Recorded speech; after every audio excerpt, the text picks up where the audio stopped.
വിശദമായി നോക്കാം. രാജ്യം അതീവ ജാഗ്രതയിൽ.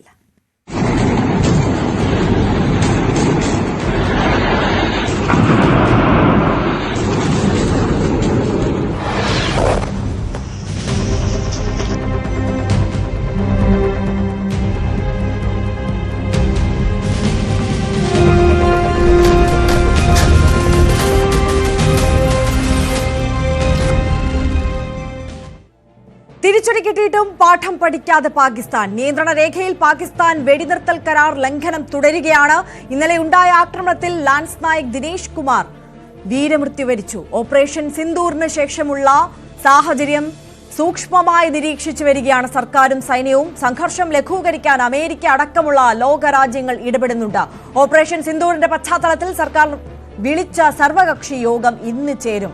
അതിനിടെ പൂഞ്ച് മേഖലയിലെ ഗുരുദ്വാരകൾക്ക് നേരെ പാകിസ്ഥാൻ ആക്രമണം നടത്തി. നിരവധി പേർക്ക് പരിക്കേറ്റു. ER രാഗേഷാണ് ആദ്യം നാഷണൽ ഡെസ്കിൽ നിന്ന് നമുക്കൊപ്പം ചേരുന്നത്. ER, പാഠം പഠിക്കാത്ത പാകിസ്ഥാൻ സാധാരണക്കാരായ ജനങ്ങൾക്ക് മേലുള്ള ആക്രമണം അത് നടത്തിക്കൊണ്ടേയിരിക്കുകയാണ്. അതിർത്തി പ്രദേശങ്ങളിൽ ഗുരുദ്വാരകൾക്ക് നേരെയൊക്കെ ആക്രമണം നടന്നു എന്നുള്ള ഏറ്റവും പുതിയ റിപ്പോർട്ടുകൾ വരുന്നുണ്ട്. അതേസമയം തന്നെ ഈ ലാഹോറിലടക്കം സേനകളെ വിന്യസിച്ചു, അവിടെ ചില പൊട്ടിത്തെറിയുടെ സൗണ്ടൊക്കെ കേട്ടു എന്ന തരത്തിലുള്ള അന്താരാഷ്ട്ര മാധ്യമങ്ങൾ റിപ്പോർട്ട് ചെയ്യുന്ന സാഹചര്യം. അതിർത്തിയിൽ നിന്നുള്ള ഏറ്റവും പുതിയ അപ്ഡേറ്റ്സ് അതെങ്ങനെയാണ്? ഓപ്പറേഷൻ സിന്ദൂറിന് ശേഷമാണ് അതിർത്തിയിൽ, പ്രത്യേകിച്ച് ജമ്മു കശ്മീരിലെ അതിർത്തിയിൽ പാകിസ്ഥാന്റെ പ്രകോപനം കൂടുതൽ ശക്തമായത്. കാരണം 9 ഭീകര കേന്ദ്രങ്ങൾ ഇന്നലെ പുലർച്ചെയാണ് സൈന്യം തകർത്തത്. അതിനുശേഷമാണ് ഇത്തരത്തിൽ ജമ്മു കശ്മീർ അതിർത്തിയിൽ പാകിസ്ഥാന്റെ ഭാഗത്തുനിന്ന് ഷെല്ലാക്രമണം അടക്കം ശക്തമായത്. പ്രധാനമായും ജമ്മു മുതൽ കശ്മീർ വരെയുള്ള നിയന്ത്രണയോട് ചേർന്നുള്ള ജനവാസ കേന്ദ്രങ്ങളിലേക്ക് ഇന്ത്യൻ സൈനിക പോസ്റ്റുകൾക്ക് നേരെ കഴിഞ്ഞ 2 ആഴ്ചയായി അവിടെ വെടിവെപ്പ് നടക്കുന്നുണ്ട്. അതിന് പുറമെ സാധാരണക്കാർക്ക് നേരെ, ജനവാസ കേന്ദ്രങ്ങൾക്ക് നേരെ ആക്രമണം നടക്കുന്ന സാഹചര്യമുണ്ടായി. ഇതിൽ തന്നെ പൂഞ്ചിലും ഉറിയിലുമാണ് ഏറ്റവും കൂടുതൽ നാശനഷ്ടം ഉണ്ടായിട്ടുള്ളത്. പൂഞ്ചിൽ വിദ്യാഭ്യാസ സ്ഥാപനങ്ങൾക്ക്, വ്യാപാര സ്ഥാപനങ്ങൾക്ക്, ഒപ്പം തന്നെ കെട്ടിടങ്ങൾക്ക് നേരെയൊക്കെ തന്നെ ആക്രമണം ഉണ്ടായി. ഉറിയിലും സമാനമായ രീതിയിലുള്ള ആക്രമണമാണ് ഉണ്ടായത്. ഇന്നലെ ഇത്തരത്തിൽ പാക് ഷെല്ലാക്രമണത്തിൽ അതിർത്തി മേഖലയോട് ചേർന്നുള്ള വീടുകൾക്ക് നേരെ, ഗ്രാമങ്ങൾക്ക് നേരെ ആക്രമണം ഉണ്ടായി. ഇങ്ങനെയാണ് 13 പേർ കൊല്ലപ്പെട്ടത്. ഗുരുദ്വാരയ്ക്ക് നേരെയും ഇവിടെ ആക്രമണം ഉണ്ടായിട്ടുണ്ട്. ആ ഗുരുദ്വാരയിൽ ഉണ്ടായിരുന്ന 3 പേരും ഈ കൊല്ലപ്പെട്ടവരിൽ ഉൾപ്പെടുന്നുണ്ട്. അങ്ങനെ ജനവാസ കേന്ദ്രങ്ങളെ തെരഞ്ഞുപിടിച്ച് ആക്രമിക്കുന്ന രീതിയിലേക്ക് പാക് സേന കടക്കുകയാണ്. ഇപ്പോൾ ഇന്നും സമാനമായ രീതിയിൽ ഇന്ന് പുലർച്ചെയും ആക്രമണം ഉണ്ടായിട്ടുണ്ട്. അതിലൊന്ന് കുപ്വാരയും മറ്റൊന്ന് ബാരാമുള്ളയുമാണ്, അക്നൂറുമാണ്. അതായത് ജമ്മു മുതൽ കശ്മീർ വരെയുള്ള മേഖലകളിൽ നോക്കുമ്പോൾ ആക്രമണം നടക്കുന്നുണ്ട്. അക്നൂർ സെക്ടർ എന്ന് പറയുന്നത് ജമ്മു മേഖലയിലുള്ള പ്രദേശമാണ്. കുപ്വാരയും ബാരാമുള്ളയും വടക്കൻ കശ്മീരിലെ മേഖലയാണ്. അപ്പോൾ ഈ മേഖലയിലൊക്കെ തന്നെ നിയന്ത്രണരേഖയോട് ചേർന്നുകൊണ്ട് വലിയ രീതിയിലുള്ള ആക്രമണം നടക്കുന്നുണ്ട്. ഏതായാലും അതിർത്തിയിലെ സാഹചര്യം, പ്രത്യേകിച്ച് ഓപ്പറേഷൻ സിന്ദൂറിന് ശേഷം ജമ്മു കശ്മീർ അതിർത്തിയിലെ സാഹചര്യം സർക്കാർ സൂക്ഷ്മമായി വിലയിരുത്തുന്നുണ്ട്. കാരണം ഇന്നലെ പുലർച്ചെയാണ് ഇന്ത്യയുടെ ഒരു തിരിച്ചടി ഉണ്ടായത്. അതിനുശേഷം ഇന്നലെ രാത്രി വലിയ നിരീക്ഷണം, അല്ലെങ്കിൽ എന്താണ് അതിർത്തിയിൽ സംഭവിക്കുന്നത് തുടങ്ങിയ കാര്യങ്ങളൊക്കെ തന്നെ കേന്ദ്ര സർക്കാർ ഉറ്റുനോക്കുകയായിരുന്നു. കാരണം പാകിസ്ഥാന്റെ ഭാഗത്തുനിന്ന് പാകിസ്ഥാൻ തിരിച്ചടിക്കും എന്ന പരാമർശമാണ് പാക് മന്ത്രിമാരുടെ ഒക്കെ ഭാഗത്തുനിന്നുണ്ടായത്. ഇന്നലെ ഓപ്പറേഷൻ സിന്ദൂറിന് ശേഷം പാകിസ്ഥാന്റെ സുരക്ഷാ സമിതി യോഗം ചേർന്നിരുന്നു. ആ യോഗത്തിന് ശേഷം അവർ വ്യക്തമാക്കിയത് സൈന്യത്തിന് തിരിച്ചടിക്കാൻ, ഇന്ത്യക്ക് മറുപടി നൽകാൻ അധികാരം നൽകി എന്നുള്ളതായിരുന്നു. അതിനുശേഷം ദേശീയ അസംബ്ലിയിലും പാക് പ്രധാനമന്ത്രി സമാനമായ രീതിയിലുള്ള പ്രസ്താവന നടത്തി. അപ്പോൾ ഒരു നീക്കം പാകിസ്ഥാന്റെ ഭാഗത്തുനിന്നുണ്ടാകുമെന്ന് സർക്കാർ കണക്കുകൂട്ടുന്നുണ്ട്. ഇന്നലെ തന്നെ ലാഹോറിലടക്കം സൈനിക വിന്യാസം വർദ്ധിപ്പിക്കുകയും സൈനിക നീക്കം അവിടേക്ക് നടക്കുകയും ചെയ്തു. ലാഹോറിന്റെ ഏറ്റവും പ്രധാനപ്പെട്ട പ്രത്യേകത അത് പാകിസ്ഥാനിലെ ഏറ്റവും വലിയ 2ാമത്തെ നഗരം എന്നുള്ളത് മാത്രമല്ല, ഇന്ത്യയോട് ഏറ്റവും അടുത്ത് നിൽക്കുന്ന നഗരം എന്ന പ്രത്യേകത കൂടിയുണ്ട്. കാരണം അമൃത്സറിന്, അല്ലെങ്കിൽ ഇന്ത്യ അതിർത്തി, പഞ്ചാബിന്റെ ഇന്ത്യ അതിർത്തിയിൽ നിന്ന് ഏതാണ്ട് 30 കിലോമീറ്റർ താഴെ മാത്രം ദൂരമുള്ളൊരു നഗരമാണ് ലാഹോർ എന്ന് പറയുന്നത്. അപ്പോൾ അവിടെ സേനാ വിന്യാസം വർദ്ധിപ്പിക്കുന്നു. ഈ ഒരു സാഹചര്യത്തിൽ പഞ്ചാബ് അതിർത്തിയിലും ഒപ്പം തന്നെ രാജസ്ഥാൻ അതിർത്തിയിലുമൊക്കെ സുരക്ഷ ശക്തമാക്കിയിട്ടുണ്ട്. അതിന്റെ കാരണം ഇന്ത്യ സാധാരണഗതിയിൽ പാകിസ്ഥാൻ പോലും പ്രതീക്ഷിക്കാത്ത ഒരു നീക്കം നടത്തിയിരിക്കുന്നു.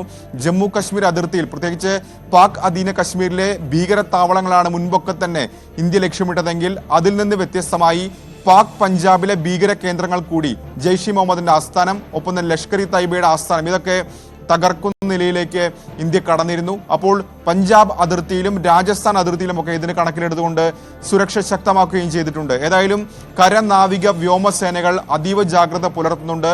കാരണം ഏത് നീക്കമുണ്ടായാലും അതിനെ നേരിടാൻ സജ്ജമായി ഈ സേനാ വിഭാഗങ്ങൾ ഒരുങ്ങിക്കഴിഞ്ഞു എന്ന് തന്നെയാണ് ഇപ്പോൾ സേനാ വൃത്തങ്ങളും വ്യക്തമാക്കുന്നത്. കാരണം പാകിസ്ഥാൻ മുൻപ് 2019 തന്നെ പുൽവാമയ്ക്ക് മറുപടിയായി ബാലാക്കോട്ടിൽ ഇന്ത്യ മിന്നലാക്രമണം നടത്തിയപ്പോൾ പാക് പോർവിമാനങ്ങൾ ഇന്ത്യയിലേക്ക് വരാനും ഒപ്പം തന്നെ ജമ്മു കാശ്മീർ ശ്രീനഗറിൽ ബോംബ് വർഷിക്കാനൊക്കെ ശ്രമം നടത്തിയിരുന്നു. അന്ന് അത് തകർക്കാൻ സേനയ്ക്ക് കഴിയുകയും ചെയ്തു. അപ്പോൾ അത്തരമൊരു നീക്കം പാകിസ്ഥാന്റെ ഭാഗത്ത് ഉണ്ടായേക്കാമെന്ന് പ്രതീക്ഷിക്കുന്നുണ്ട്. ഇതുകൂടി കണക്കിലെടുത്തുകൊണ്ടാണ് അതീവ ജാഗ്രതാ നിർദ്ദേശം നൽകിയിട്ടുള്ളത്. ഏതായാലും ഇന്ന് നിർണായകമായി നടക്കാൻ പോകുന്ന യോഗം 11 മണിക്ക് ചേരുന്ന സർവകക്ഷി യോഗമാണ്. ഈ സർവകക്ഷി യോഗത്തിൽ ഓപ്പറേഷൻ സിന്ദൂരിനെ കുറിച്ച് കേന്ദ്ര സർക്കാർ വിശദീകരിക്കും. കാരണം ഈ 22-ാം തീയതി, കഴിഞ്ഞ മാസം 22-ാം തീയതിയാണ് പഹൽഗാമിൽ ആക്രമണം നടക്കുന്നത്. അതിന് തൊട്ടു പിന്നാലെ പ്രധാന പ്രതിപക്ഷ പാർട്ടിയായ കോൺഗ്രസ് അടക്കം പ്രതിപക്ഷ നിരയിലുള്ള പാർട്ടികളൊക്കെ തന്നെ സർക്കാരിന് പിന്തുണ പ്രഖ്യാപിച്ചിരുന്നു, തിരിച്ചടി നൽകണമെന്ന് വ്യക്തമാക്കിയിരുന്നു. അതിനുശേഷം ചില ആരോപണങ്ങളൊക്കെ ഈ പാർട്ടികളുടെ ഭാഗത്തുനിന്നുണ്ടായി എന്നുള്ളത് ശരിയാണ്. പക്ഷേ ഇന്നലെ ഇന്ത്യ തിരിച്ചടി നൽകിയ ശേഷം ഇതൊക്കെ ഒറ്റക്കെട്ടായി രാജ്യം ഒന്നാകെ സൈന്യത്തിൽ ഒപ്പം നിൽക്കുന്ന സന്ദേശമാണ് പ്രതിപക്ഷം ഒന്നടങ്കം നൽകിയത്. അപ്പോൾ ഏതായാലും ഇന്ന് സർക്കാർ കൈക്കൊണ്ട നടപടികൾ, നിലവിലെ സാഹചര്യം തുടങ്ങിയവ ഈ സർവകക്ഷി യോഗത്തിൽ വിശദീകരിക്കും. ബ്രീഫിംഗിന് ശേഷം നമുക്ക് കൂടുതൽ വ്യക്തത ഉണ്ടാകും. അതായത് ഇപ്പോഴും ഇന്ത്യ ഔദ്യോഗികമായ ഈ ആക്രമണത്തെ കുറിച്ച് മറ്റ് തുടർ വിവരങ്ങളൊന്നും പുറത്തുവിട്ടിട്ടില്ല. കാരണം ഈ ഘട്ടത്തിൽ പാകിസ്ഥാൻ പല വിധത്തിലുള്ള ആരോപണങ്ങളും പ്രചാരണങ്ങളും ഒക്കെ നടത്തുന്നുണ്ട്. ലോക ശ്രദ്ധ ആകർഷിക്കാൻ, ലോകത്തിന്റെ ഒരു സിമ്പതി പിടിച്ചുപറ്റാനൊക്കെ ഇരവാദം ഉന്നയിക്കുന്ന ഒരു സാഹചര്യമുണ്ട്. ഈ ഭീകര താവളങ്ങളിലല്ല ഇന്ത്യ ആക്രമണം നടത്തിയത്, സാധാരണക്കാരായ ജനങ്ങളാണ് കൊല്ലപ്പെട്ടത്, പിന്നെ ഇന്ത്യ അവകാശപ്പെടുന്നത് പോലെ അത്ര ശക്തമായ ഒരു ആക്രമണം നടന്നില്ല എന്നൊക്കെയുള്ള തരത്തിലുള്ള പലവിധ അവകാശവാദങ്ങളും പ്രസ്താവനകളും ഒക്കെ പാകിസ്ഥാന്റെ ഭാഗത്തു നിന്ന് വരുന്നൊരു സാഹചര്യമാണ്.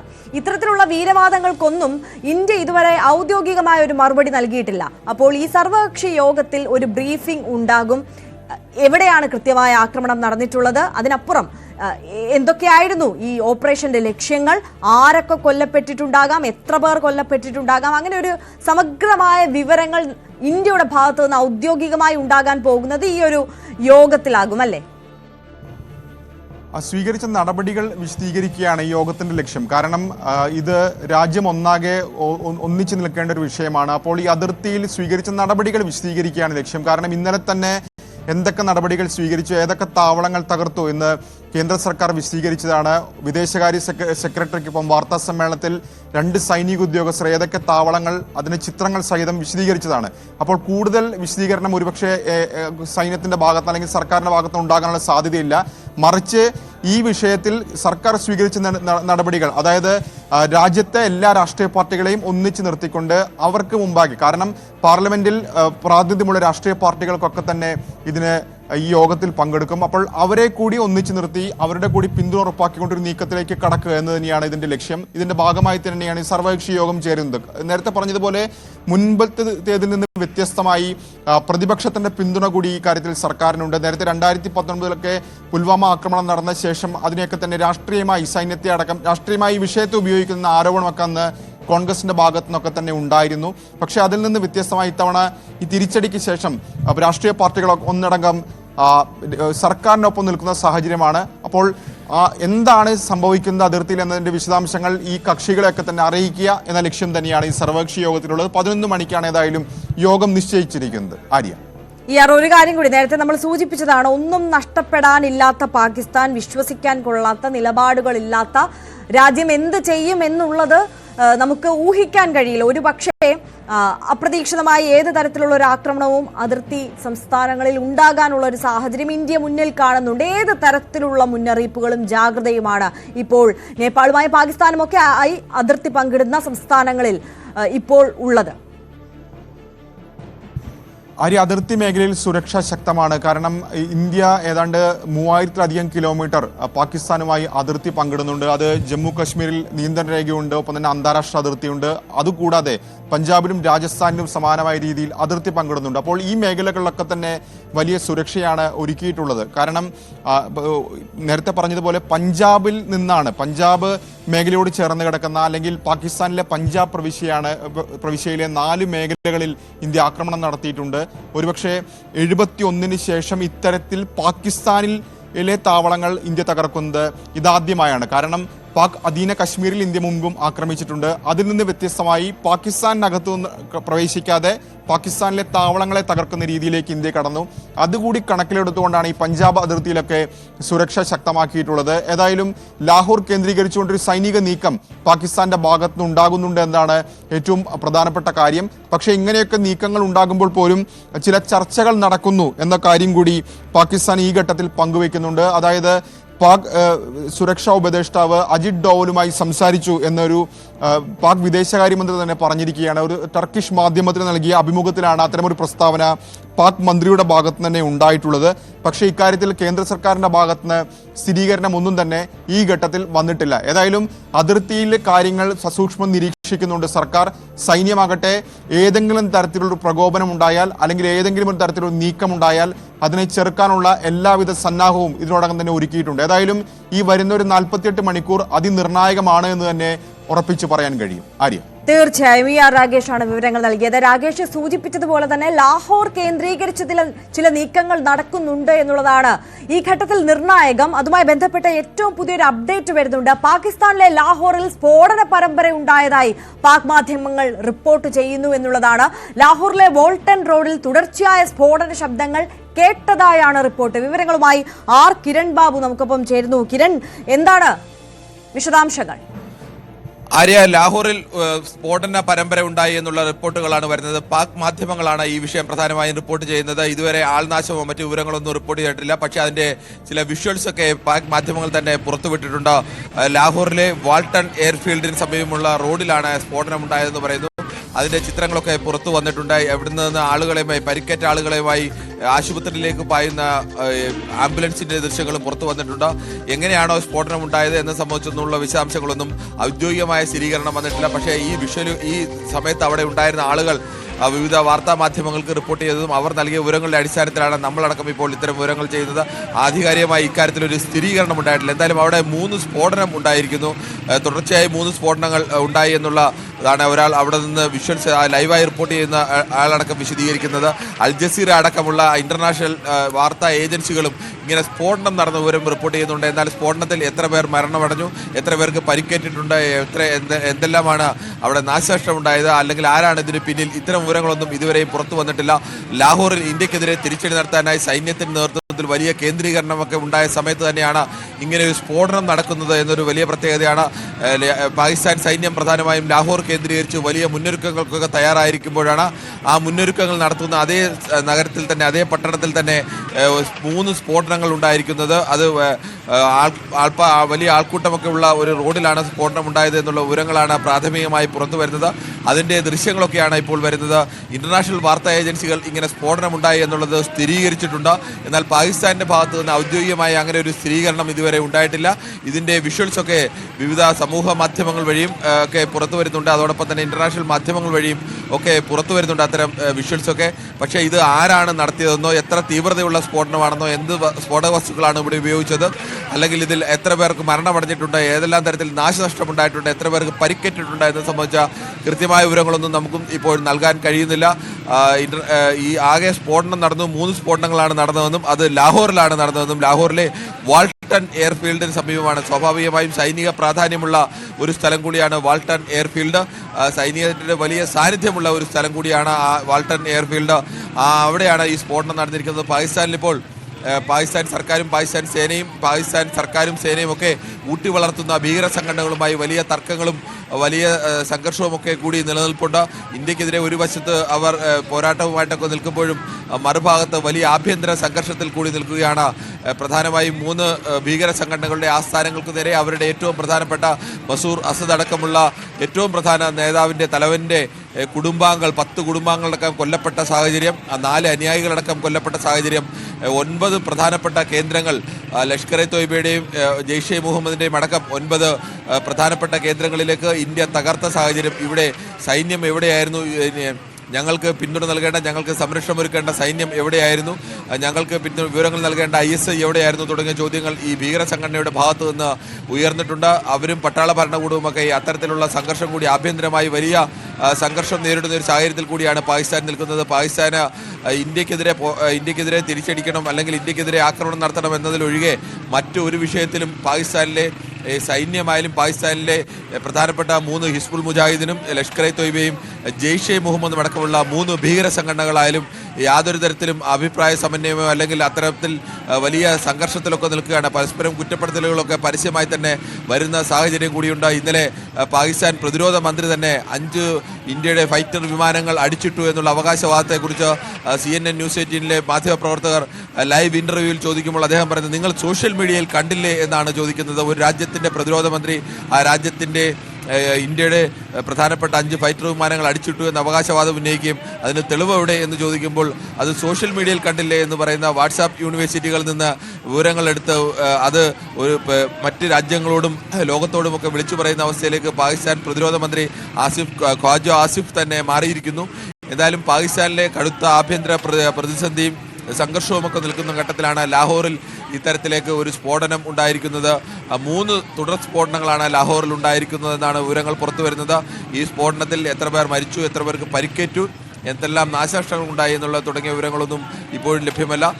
അൽ ജസീറ അടക്കം ഇന്റർനാഷണൽ ഏജൻസികൾ ഇങ്ങനെ ഒരു സ്ഫോടനം എന്തായാലും സ്ഥിരീകരിച്ചിട്ടുണ്ട്. പക്ഷെ അത് എത്രത്തോളം തീവ്രമായ ഒരു സ്ഫോടന പരമ്പരയാണ് എന്നുള്ളത് ഈ നിമിഷം സ്ഥിരീകരിക്കാൻ കഴിയുന്നില്ല എന്നതാണ് സാഹചര്യം. പാകിസ്ഥാനിലെ പ്രധാന നഗരങ്ങളിലൊന്നായ ലാഹോറിലാണ് തുടർച്ചയായ ഈ സ്ഫോടന പരമ്പര ഉണ്ടായിട്ടുള്ളത്. പഞ്ചാബ് പ്രവിശ്യയിലെ വോൾട്ടൺ റോഡ് പരിസരത്താണ് രാവിലെ സ്ഫോടന ശബ്ദങ്ങൾ കേട്ടതായി പ്രാദേശിക മാധ്യമങ്ങളും അതോടൊപ്പം അന്താരാഷ്ട്ര മാധ്യമങ്ങളും റിപ്പോർട്ട് ചെയ്യുന്നത്. സ്ഫോടനങ്ങളെ തുടർന്ന് ലാഹോറിലെ തെരുവുകളിൽ പരിഭ്രാന്തി പടർന്നതായി പാകിസ്ഥാനിലെ പ്രാദേശിക മാധ്യമങ്ങളൊക്കെ റിപ്പോർട്ട് ചെയ്യുന്നുണ്ട്. അവർ പങ്കുവെച്ച നമ്മൾ ഈ സ്ക്രീനിൽ കാണുന്ന ദൃശ്യങ്ങളിൽ നിന്ന് നമുക്ക് അതുതന്നെയാണ് വ്യക്തമാകുന്നത്.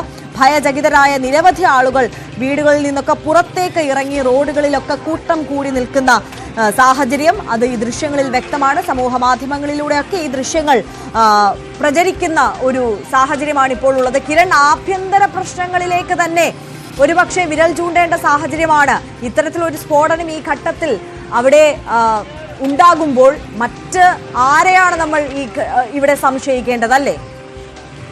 ആര്യ, നമുക്ക് അത്തരം സംശയങ്ങളിലേക്കൊന്നും തൽക്കാലം കടക്കാൻ കഴിയില്ല. പാകിസ്ഥാനെ സംബന്ധിച്ച് സ്വാഭാവികമായും അവർ ഇന്ത്യക്ക് നേരെ ആരോപണം ഉന്നയിക്കാനുള്ള സാധ്യതയൊക്കെ ഉണ്ട്. പക്ഷേ പാകിസ്ഥാനിലെ നിലവിലെ സ്ഥിതി അത്യന്തം സംഘർഷഭരിതമായ ഒരു അവസ്ഥയിലാണ് നിൽക്കുന്നത്.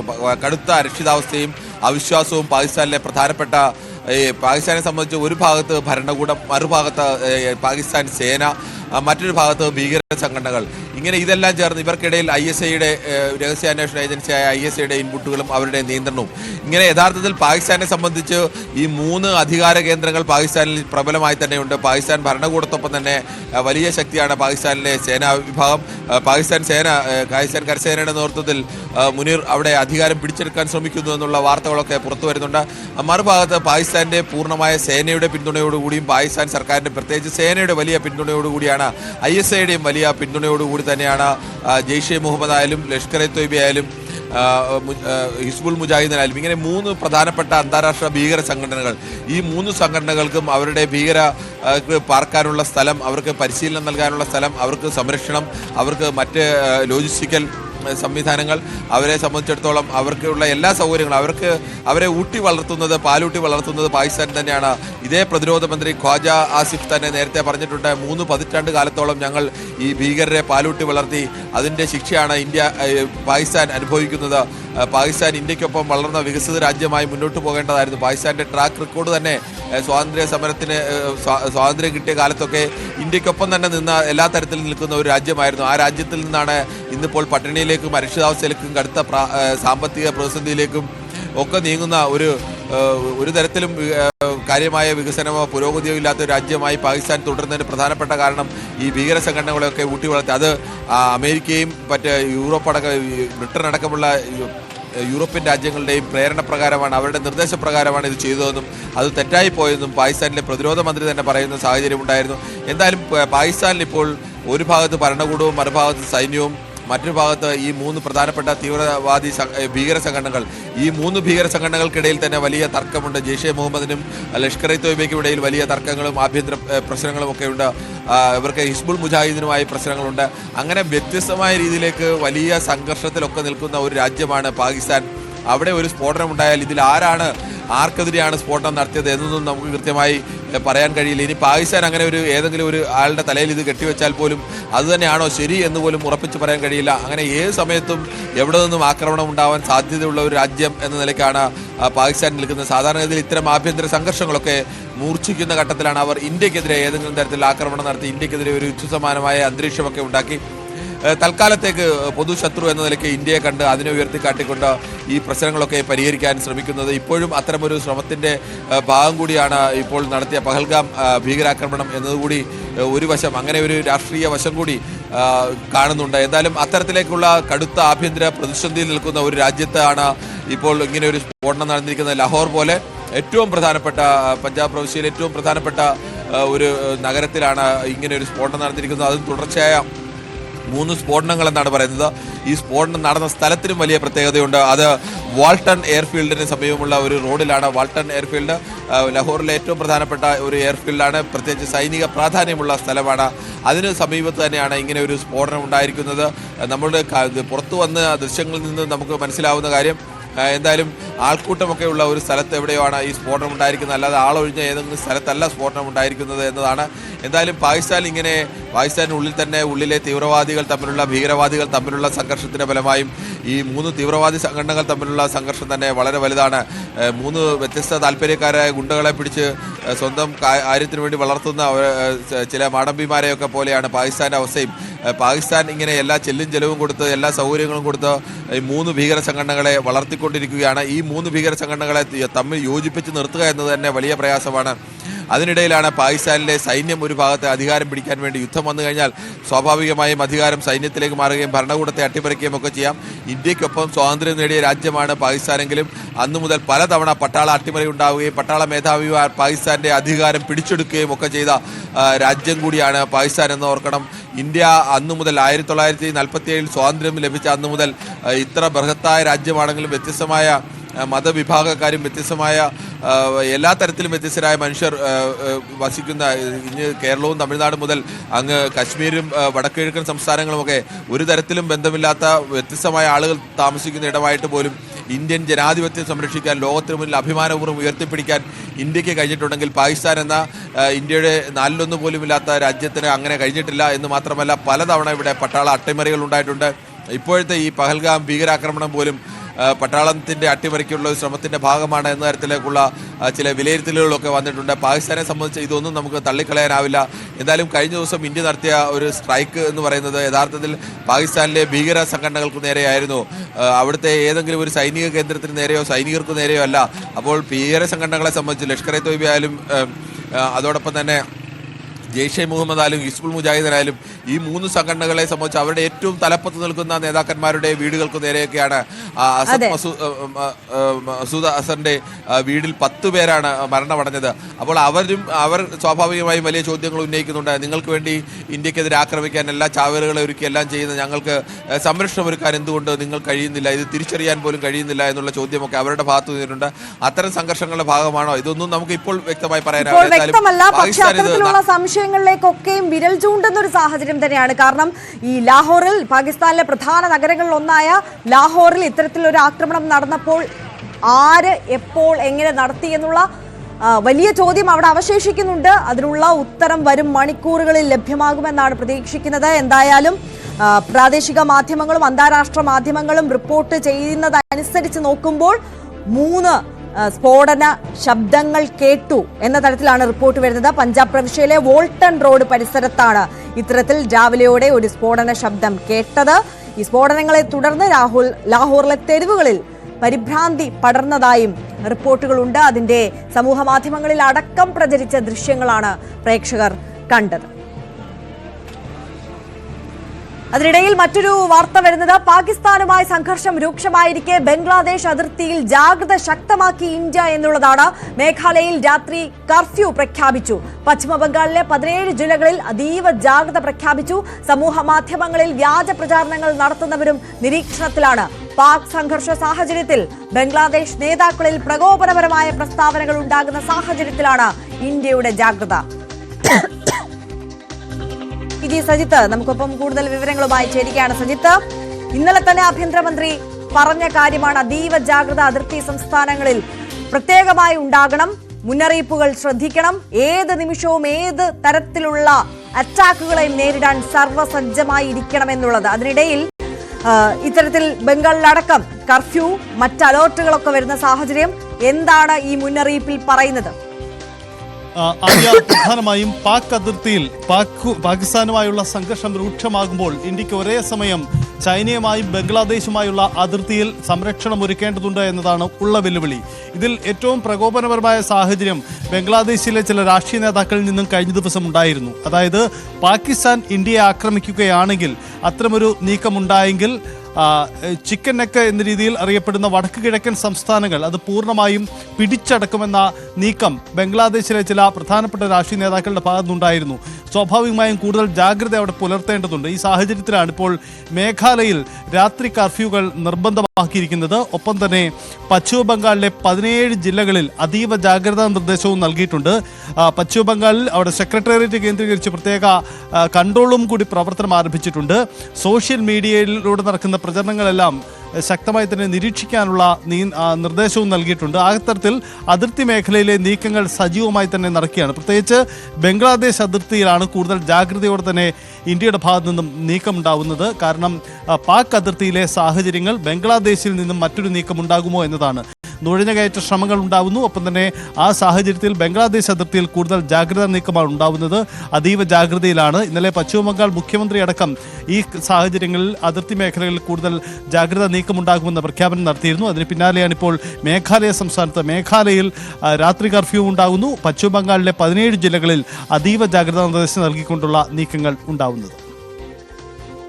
സംഘർഷ സാഹചര്യം അത് ബംഗ്ലാദേശ് മുതലെടുക്കുമോ എന്നുള്ള തരത്തിൽ ആലോചനകൾ പോയിരിക്കുന്നു. അത്തരത്തിൽ ബംഗ്ലാദേശ് നേതാക്കളുടെ ഭാഗത്തു നിന്ന് പ്രകോപനപരമായ പ്രസ്താവനകൾ വന്ന ഒരു സാഹചര്യം ആയതുകൊണ്ടാണ്. അതുകൊണ്ട് തന്നെ അതീവ ജാഗ്രത പുലർത്തണം ബംഗ്ലാദേശ് അതിർത്തിയിലും എന്നുള്ള മുന്നറിയിപ്പ് ഇന്ത്യ നൽകുകയാണ്. മേഘാലയയിൽ രാത്രി കർഫ്യൂ പ്രഖ്യാപിച്ചിട്ടുണ്ട്. പശ്ചിമ ബംഗാളിലെ 17 ജില്ലകളിൽ അതീവ ജാഗ്രതയും പ്രഖ്യാപിച്ച സാഹചര്യം. TG സജിത്താണ് വിശദാംശങ്ങൾ നൽകിയത്. ഓരോ നിമിഷവും പുതിയ അപ്ഡേറ്റുകൾ വരുന്ന മണിക്കൂറുകളാണ്, നിമിഷങ്ങളാണ്. മടങ്ങിയെത്താം ഇടവേളയ്ക്ക് ശേഷം.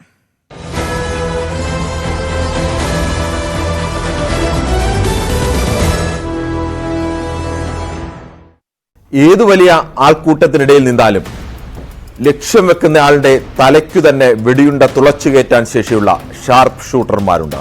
തൊട്ടടുത്തു നിൽക്കുന്ന ആൾ പോലും അറിയുക വെടിയേറ്റതിന് ശേഷമാകും. അതുപോലെയാണ് ഇന്ത്യ ഇന്ന് ആക്രമണം നടത്തിയത്. ലഷ്കർ-ഇ തൊയ്ബയുടെയും ജെയ്ഷെ മുഹമ്മദിന്റെയും ഭീകര താവളങ്ങൾക്കു നേരെ കൃത്യമായി തന്നെ ആക്രമണം നടത്താനായി ഇന്ത്യ ഉപയോഗിച്ചത് പ്രധാനമായും സ്കാൽപ് മിസൈലാണ്. എന്താണ് സ്കാൽപ് മിസൈൽ? അതിന്റെ പ്രത്യേകത എന്താണ്? കൃത്യത, പ്രഹരശേഷിയുടെ ഭീകരത എന്ന് വേണമെങ്കിൽ ചുരുക്കി പറയാം. 250 മുതൽ 300 കിലോമീറ്റർ വരെ ദൂരത്തിലുള്ള ലക്ഷ്യസ്ഥാനത്തേക്ക് കൃത്യമായി എത്തിച്ചേരാനും ആ കൃത്യമായി എത്തിച്ചേർന്നു കഴിഞ്ഞാൽ അവിടെ വലിയ സ്ഫോടനം നടത്താനും സ്കാൽപ് മിസൈലിന് ശേഷിയുണ്ട്. ഈ മിസൈലിൽ 450 കിലോഗ്രാം വരെ സ്ഫോടക വസ്തുക്കൾ വഹിക്കാനുള്ള ശേഷിയുണ്ട്. മിസൈൽ ഒരു സ്ഥലത്ത് വീണു കഴിഞ്ഞാൽ ആ സ്ഥലത്തേക്ക് ആദ്യം തുളഞ്ഞു കയറും. 30 മീറ്റർ ആഴത്തിൽ വരെ തുളഞ്ഞു കയറും. ഈ തുളഞ്ഞു കയറുന്നതിനിടയിൽ എവിടെ വെച്ച് വേണം, എത്രാമത്തെ മീറ്ററിൽ വെച്ച് വേണം സ്ഫോടനം നടത്തേണ്ടതെന്ന് മുൻകൂട്ടി സെറ്റ് ചെയ്തു കഴിഞ്ഞാൽ അങ്ങനെയാവും സ്ഫോടനം സംഭവിക്കുക. ആകെ ഒരു കുഴപ്പം മാത്രമേ ഉള്ളൂ. ഒരിക്കൽ ലക്ഷ്യസ്ഥാനം തീരുമാനിച്ച് മിസൈൽ തൊടുത്തു കഴിഞ്ഞാൽ പിന്നീട് അതിനെ നിയന്ത്രിക്കാൻ ആർക്കും കഴിയില്ല. ലക്ഷ്യസ്ഥാനത്ത് മിസൈൽ പ്രോഗ്രാം അനുസരിച്ച് എത്തിച്ചേർന്നു കഴിഞ്ഞാൽ തന്നെ ആ പ്രോഗ്രാം അനുസരിച്ച് ചിത്രങ്ങളടക്കം നോക്കിക്കൊണ്ട്, അവിടെ തെർമൽ ക്യാമറ അടക്കമുണ്ട് ഈ മിസൈലിൽ. ഈ ക്യാമറ നോക്കിക്കൊണ്ട് ഈ ചിത്രങ്ങൾ തന്നെയാണ് ലക്ഷ്യസ്ഥാനം ലക്ഷ്യമിട്ട നേരത്തെ പ്രോഗ്രാം ചെയ്തിരിക്കുന്ന ചിത്രങ്ങൾ തന്നെയാണോ എന്ന് ഉറപ്പാക്കും. അങ്ങനെ ഏറ്റവും കൃത്യമായ സ്ഥലത്തേക്ക് എത്തിച്ചേരും. അവിടെ വലിയ സ്ഫോടനം നടത്തും എന്നുള്ളതാണ്. ബങ്കറുകൾക്കുള്ളിലായാലും ഭൂമിക്കടിയിൽ 1, 2, 3 നിലയിൽക്കുള്ളിലാണ് ആളുകൾ ഇരിക്കുന്നതെങ്കിലും ആയുധങ്ങൾ ശേഖരിച്ചിരിക്കുന്നതെങ്കിലും അവിടെ എത്തി സ്ഫോടനം നടത്താനുള്ള ശേഷിയുണ്ട് എന്നുള്ളതാണ് ഈ സ്കാൽപ് മിസൈലിന്റെ ഏറ്റവും പ്രധാനപ്പെട്ട പ്രത്യേകത. സ്കാൽപ് മിസൈലിനെ സ്റ്റോം ഷാഡോ എന്നാണ് ബ്രിട്ടീഷുകാർ വിളിക്കുന്നത്. സ്കാൽപ് എന്ന പേര് ഫ്രഞ്ചുകാരുടെ പേരാണ്. ഫ്രഞ്ചുകാർ ഇത് നിർമ്മിക്കുമ്പോഴാണ് സ്കാൽപ് എന്ന പേര് പറയുന്നത്. Long range air launched cruise മിസൈലാണിത്. Long range autonomous cruise missile system general purpose എന്നതാണ് സ്കാൽപ് EG എന്ന പേരിന്റെ പൂർണ്ണ രൂപം. മുൻകൂട്ടി തീരുമാനിക്കുന്നതനുസരിച്ച്, മുൻകൂട്ടി പ്രോഗ്രാം ചെയ്തതനുസരിച്ച് പ്രവർത്തിക്കുന്ന ഒരു മിസൈലാണിത്. റഫേൽ യുദ്ധവിമാനങ്ങളിലാണ് നമ്മൾ പ്രധാനമായും ഇത് ഉപയോഗിച്ചത്. ആകാശത്ത് നിന്ന് ഭൂമിയിലെ ലക്ഷ്യസ്ഥാനത്തേക്ക് 250-300 കിലോമീറ്റർ അകലെയുള്ള ലക്ഷ്യസ്ഥാനത്തേക്ക് വരെ വളരെ കൃത്യതയോടുകൂടി മീറ്ററുകൾ പോലും വ്യത്യാസമില്ലാതെ എത്തിച്ചേരാൻ കഴിയുന്ന മിസൈലാണ്. ഈ മിസൈലിന്റെ ഏറ്റവും പ്രധാനപ്പെട്ട പ്രത്യേകത 5 മീറ്ററിലധികമാണ്, 5 മീറ്ററോളമാണ് ഇതിന്റെ നീളം എന്ന് പറയുന്നത്. ഇതിന്റെ വ്യാസം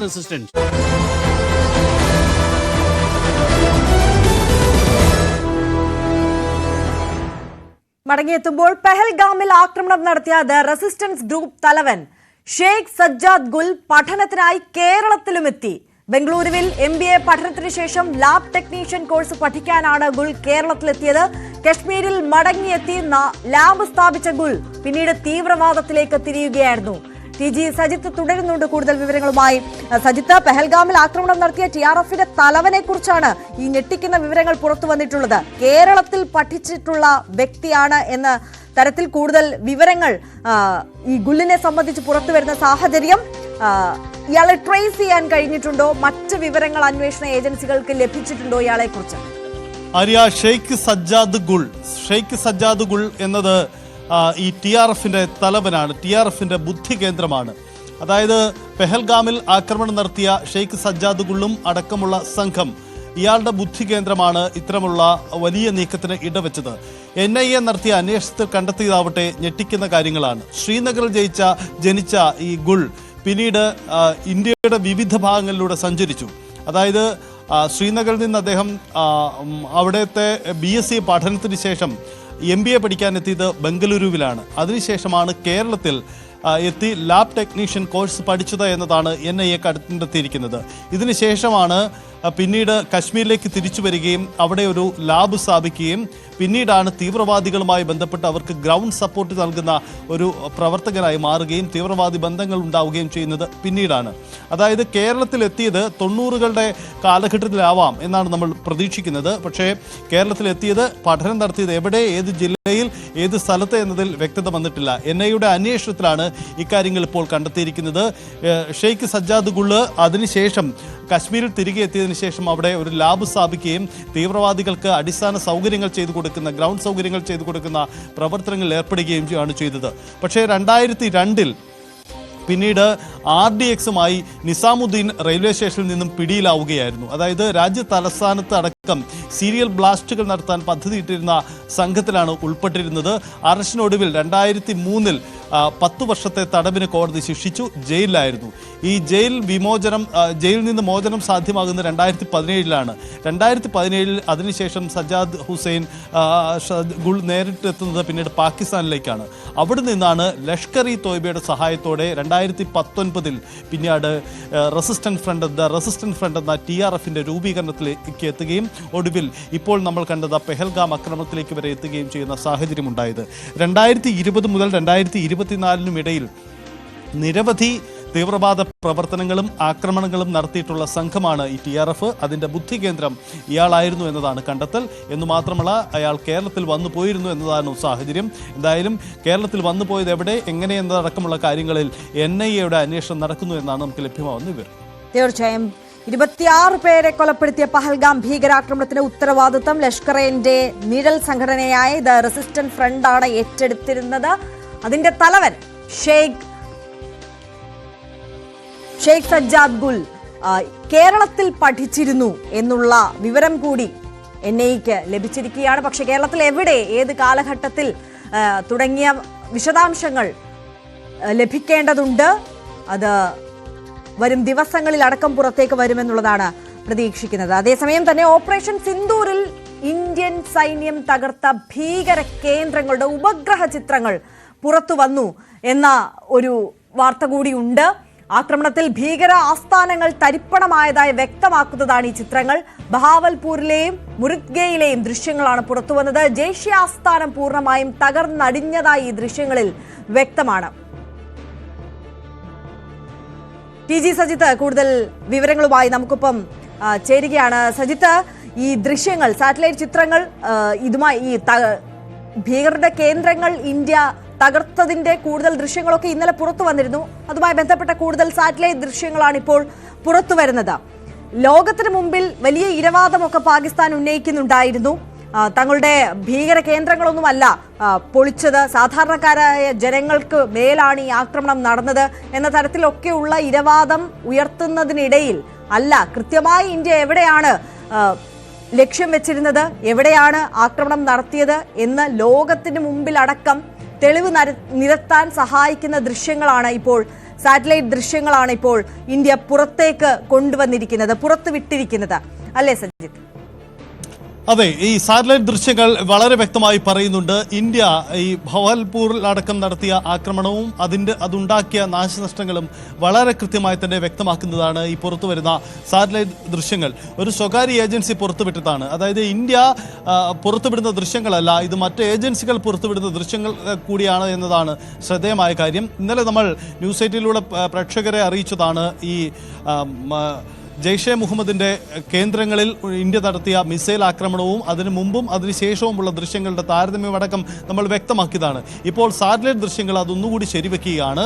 ആ ദൃശ്യങ്ങൾ പുറത്തുവിടുന്നത് ഇന്ത്യയല്ല, ഇന്ത്യൻ സർക്കാരല്ല, മറിച്ച് മറ്റ് ഏജൻസികളാണ്.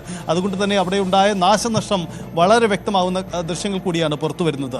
റോയിട്ടേഴ്സ് അടക്കമുള്ള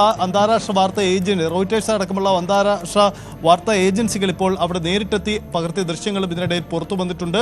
വലിയ നാശനഷ്ടം അവിടെ ഉണ്ടായിട്ടുണ്ട്. പൂർണ്ണമായി തന്നെ ജെയ്ഷെ കേന്ദ്രങ്ങൾ പൂർണ്ണമായി തടഞ്ഞിട്ടുണ്ട്. അങ്ങനെ ഭീകരവാദ കേന്ദ്രങ്ങൾ വലിയ തകർച്ച ഇന്ത്യയുടെ മിസൈൽ ആക്രമണം ഉണ്ടാക്കിയിട്ടുണ്ട് എന്നത് വ്യക്തമാക്കുന്ന ഗ്രൗണ്ട് ദൃശ്യങ്ങൾ കൂടി ഇതിനിടയിൽ പുറത്തു വന്നിട്ടുണ്ട്. എന്തായാലും ഒരു കാര്യം വ്യക്തമാണ്, ഇത് അന്താരാഷ്ട്ര മാധ്യമങ്ങളിലൂടെ തന്നെ പുറത്തു വരുമ്പോൾ അത് കൂടുതൽ വ്യക്തമാണ് എന്ന് ആവുകയാണ്. പാകിസ്ഥാൻ അവകാശപ്പെടുന്നത് പോലെയല്ല, അതിനപ്പുറത്തേക്കുള്ള വലിയ നാശനഷ്ടങ്ങളിലേക്ക് കൂടി അത് കടന്നുപോയിട്ടുണ്ട്. ഈ മേഖലകളിലെ ഇപ്പോൾ പ്രേക്ഷകർ കാണുന്ന ദൃശ്യങ്ങൾ പോലെ ജെയ്ഷെ കേന്ദ്രങ്ങളിലടക്കം വലിയ നാശനഷ്ടമുണ്ടായി എന്ന വ്യക്തമാക്കുന്നതാണ് ഈ ദൃശ്യങ്ങൾ. അത് വ്യക്തമാക്കുന്ന അന്താരാഷ്ട്ര ഏജൻസികൾ തന്നെ ഇത് പകർത്തി ലോകത്തെ അറിയിക്കുമ്പോൾ ഇന്ത്യയുടെ കടന്നാക്രമണം അത് ഭീകരവാദ കേന്ദ്രങ്ങളെ എത്ര കണ്ട് തകർത്തു എന്ന് ഒന്നുകൂടി വ്യക്തമാവുകയാണ്.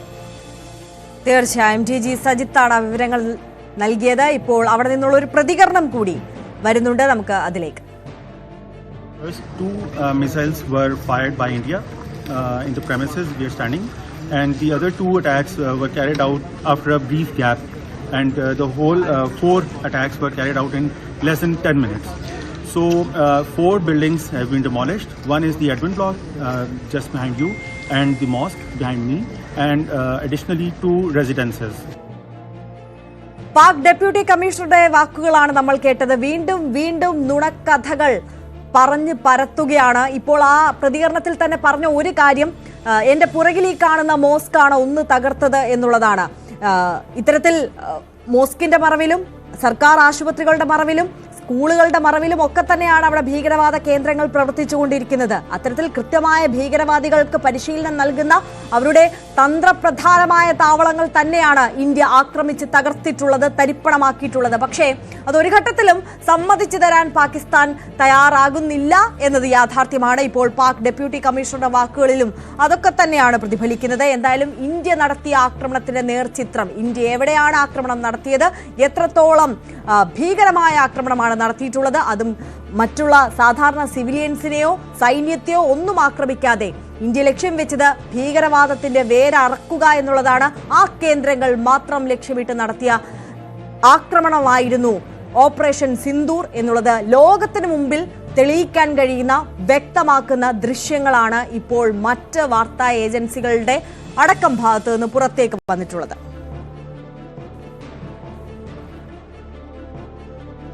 മറ്റ് വാർത്തകളിലേക്കും എത്താം ഇടവേളയ്ക്ക് ശേഷം.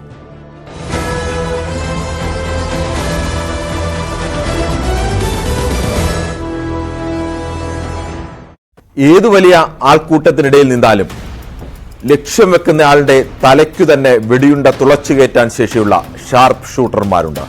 തൊട്ടടുത്ത് നിൽക്കുന്ന ആൾ പോലും അറിയുക വെടിയേറ്റതിന് ശേഷമാകും.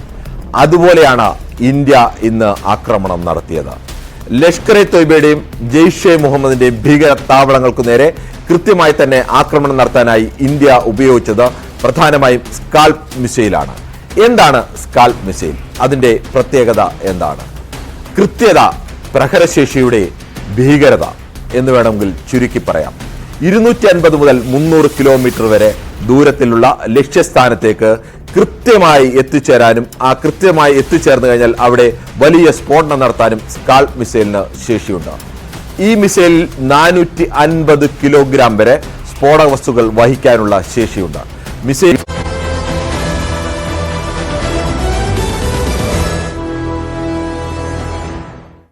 അതിർത്തിയിൽ പാക് പ്രകോപനം കൂടുതൽ ശക്തമാകുന്ന സാഹചര്യത്തിൽ അവിടെ നിന്നുള്ള ഒരു ഗ്രൗണ്ട് സീറോ റിപ്പോർട്ടിലേക്കാണ് നമ്മൾ കടക്കുന്നത്. അതിർത്തിയിൽ സ്ഥിതിഗതികൾ കൂടുതൽ വഷളായാൽ സാധാരണക്കാരെ ഒഴിപ്പിക്കുന്നതിനായി ബാരാമുള്ളയിൽ വാഹനങ്ങൾ സജ്ജം.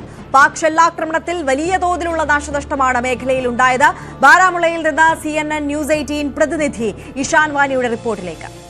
So to ensure that the forces are able to take out any civilian who is in harm's way, the preparedness is there. Let me show you, these are the vehicles kept at the Government Degree College Baramulla, where hundreds of vehicles, mini taxis have been kept available under a contingency plan to ensure that any person who feels stranded, or if there is a need to relocate people living close to the line of control, that these vehicles prove a critical lifeline. Several of these drivers, these buses have been kept and stationed here to move any person living in the line of control. This is Government Degree College Baramulla, where all of these vehicles have been kept stranded, waiting.